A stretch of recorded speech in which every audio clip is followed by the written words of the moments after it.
Sa gitna ng pangamba ng publiko dahil sa ilang insidente ng krimen na kumakalat sa social media, nagbigay ng konteksto ang Philippine National Police sa inilabas nitong datos hinggil sa pagbaba ng focus crime sa bansa. Tiniyak naman ng PNP na patuloy nitong paiigtingin ang mga hakbang upang maprotektahan ng publiko. Kinikilala ng Philippine National Police ang pangamba ng publiko, partikular sa mga insidente ng krimen, mabilis na kumakalat at napapanood sa social media. Batay sa datos na inilabas ng Philippine National Police, 7,883 focus crime incidents ang naitala mula ka-6 ng Abril hanggang ika-4 ng Hulyo taong kasalukuyan. Mas mababa ito ng 1,623 na insidente kumpara sa 9,506 kasong naitala mula ika-6 ng Enero hanggang ika-5 ng Abril taong kasalukuyan. Ginagamit ang crime data sa pagsusuri ng peace and order situation at sa pagtukoy ng mga lugar na nangangailangan ng mas pinaigting na police visibility, patrol at law enforcement operations. Ang pagbaba ng recorded focus crime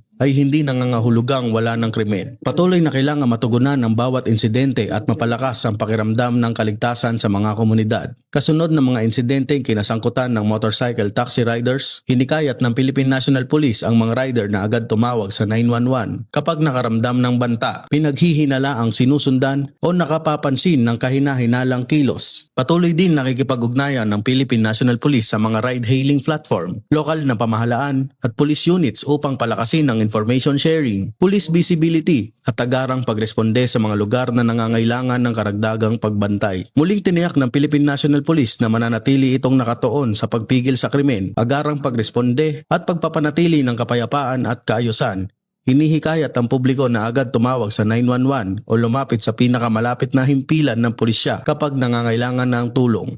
Mula rito sa Campo Crame, ako ang inyong PNN correspondent, Patrolman Erickson Mayor. Nagbabalita para sa Police News Network, alagad ng batas, tagataguyod ng Balitang Pulis.